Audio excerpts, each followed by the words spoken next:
అనంతపురం జిల్లాలో పెద్ద ఎత్తున హనీ ట్రాప్ దందా నడుపుతున్న ముఠాను పోలీసులు బయటపెట్టారు. మహిళలను ఎరగవాడి ధనవంతులను, వ్యాపారులను, రియల్ ఎస్టేట్ ఏజెంట్లను, ఉద్యోగులను, రిటైర్డ్ వ్యక్తులను టార్గెట్ చేసి లక్షల నుంచి కోట్ల వరకు బ్లాక్మెయిల్ చేసి డబ్బు వసూలు చేసిన ఈ ముఠా కార్యకలాపాలు సంచలనం సృష్టించాయి. ఈ ముఠాలో 5 మహిళలు, 3 పురుషులు ప్రధాన సభ్యులుగా ఉన్నారు. లేడీ డాన్ ఆధ్వర్యంలో నడిచిన ఈ గ్యాంగ్ సోషల్ మీడియా, మెసేజింగ్ యాప్ల ద్వారా బాధితులతో పరిచయం పెంచి వలుపు మాటలతో నమ్మించేది. ఏకాంత ప్రాంతాలు లేదా ఇంటికి పిలిచి రహస్యంగా వీడియోలు, ఫోటోలు తీసి బ్లాక్మెయిల్ చేసి డబ్బు డిమాండ్ చేసేవారు. డబ్బు ఇవ్వకపోతే సోషల్ మీడియాలో పెడతామని, కుటుంబ సభ్యులకు పంపుతామని, రేప్ కేసు పెడతామని బెదిరించేవారు. ఒక్కొక్క బాధితుడి నుంచి 5 లక్షల నుంచి 25 లక్షల వరకు వసూలు చేసినట్లు తెలిసింది. ఈ కేసు బయటపడడానికి పలువురు బాధితులు అనంతరం ఎస్పీ జగదీష్ను నేరుగా కలిసి ఫిర్యాదు చేయడం ముఠా లోపలి విభేదాలు కారణమని తెలుస్తుంది. ఎస్పీ ఆదేశాల మేరకు రూరల్ డీఎస్పీ బృందం దర్యాప్తు చేపట్టింది. ప్రధాన నిందితురాలైన మహిళను అరెస్ట్ చేసి రిమాండ్కు పంపారు. మరిన్ని సభ్యుల కోసం గాలింపు కొనసాగుతుంది. ఇప్పటికే 10 మంది బాధితులను గుర్తించినట్లు పోలీసులు తెలిపారు. ఈ దందాకు అనంతరం 3 టౌన్ రాప్తాడు పోలీస్ స్టేషన్ల సీఐలు సహకరించినట్లు ఆరోపణలు ఎదురయ్యాయి. సంచలన ఆడియోలు కూడా లీక్ అయ్యాయి.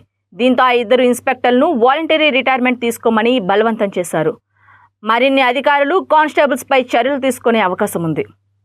హనీ ట్రాప్ విషయం అనంతపురం జిల్లాలో ప్రస్తుతం దుమారం రేగుతుంది.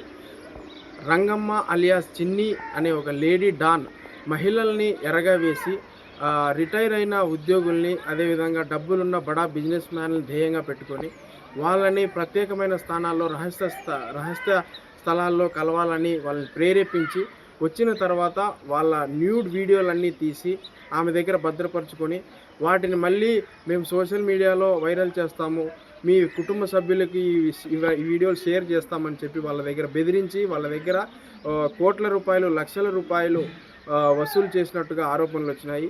దీనికి 3 town CI Rajendranath Yadav, Raptadu CI Sriharsha ఈ విషయంలో సహకరించినట్లు తెలుస్తుంది. ఈ ఆరోపణలు రావడంతో ఎస్పీ జగదీష్ వాళ్ళిద్దరు సిఐల్ని కూడా వీఆర్కి తరలించినారు.